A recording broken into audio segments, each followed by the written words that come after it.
So this is the Zbox, which I looked at a Zbox a little while ago. This is a different one. So this is the Zbox Blu-ray. It includes a copy of Cyberlink Power DVD, full version Blu-ray player, and this is a customizable barebones mini PC that features, as you may or may not be able to figure out, Blu-ray.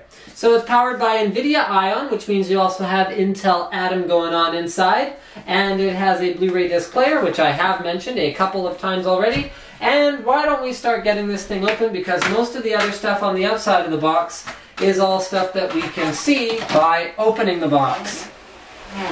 So what do you need to make a barebones mini PC into a complete mini PC? Well, first, you'll need a 2.5-inch drive, and I would say hard drive, but you don't necessarily have to use a hard drive. You could use an SSD drive if you wanted a nice, silent, Blu-ray capable media PC.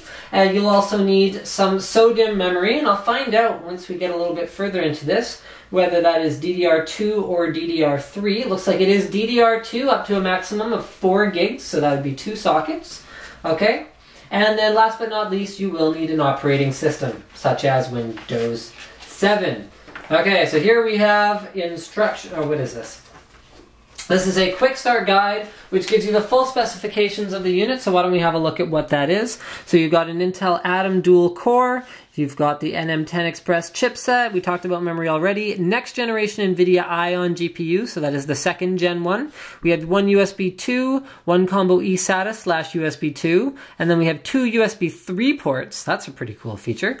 Okay, we talked about this, gigabit LAN, Wi-Fi N, 2-channel high-definition audio, although you're going to have support for 7.1 over HDMI. At least I'm assuming you will. You better. You do.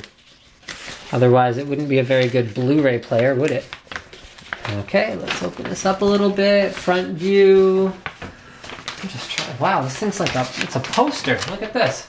Okay, so front view, system installation, connecting USB 3 devices, connecting a bunch of different devices. They give you a color guide for installing your memory module, installing a hard disk, and installing a mini PCI Express card.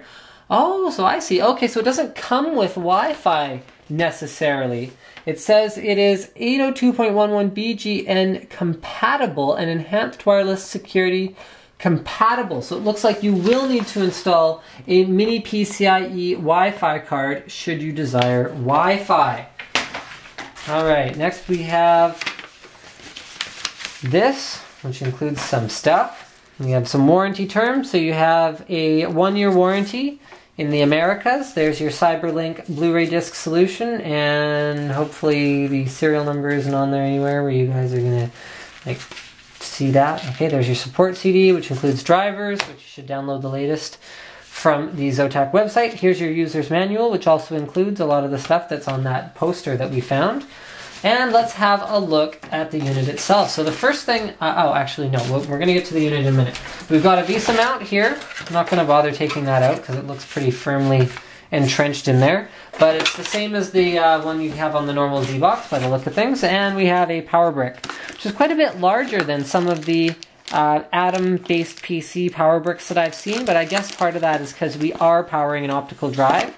We do have some mounting screws for the VESA mount, as well as a DVI to VGA adapter also in here. It's quite a bit heavier too. I mean, I guess it doesn't really matter for a PC versus for like a netbook, then I would actually care how heavy the power adapter is, because you have to move around a netbook, whereas with a PC you don't really. Alright, so there we go. It actually kind of looks like a notebook, doesn't it? Like from the bottom? I would guess that that's a notebook and that there would be like a screen on the other side that flips up like this. So anyway, let's have a look at the front. It's a very slick looking little unit. I like it. You got like a brushed silver on the top, along with a shiny glossy black here with a glowing blue ring.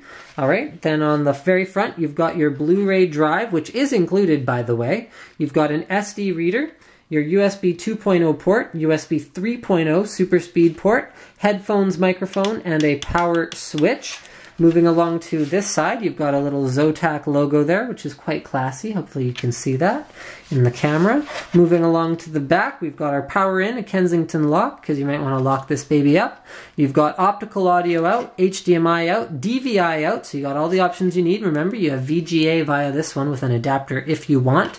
This is a USB 2/eSATA port, gigabit LAN, and another USB 3.0 port. Remember, USB 3.0 ports are backwards compatible, so you can easily plug USB 2.0 devices into them. So here we can see we've got easy access via 6 nice large size screws, just standard Phillips head, so you can take that whole thing off, install your drive, install your memory, should you so desire, and surprisingly, that's all there pretty much is to say about it. So thank you for checking out my unboxing of the, you know what, I wish I'd told you guys the product model at some point, the HD-ID33BR. So the BR is for Blu-ray, and don't forget to subscribe to Linus Tech Tips for more tech videos, unboxings, reviews, and all that kind of good stuff.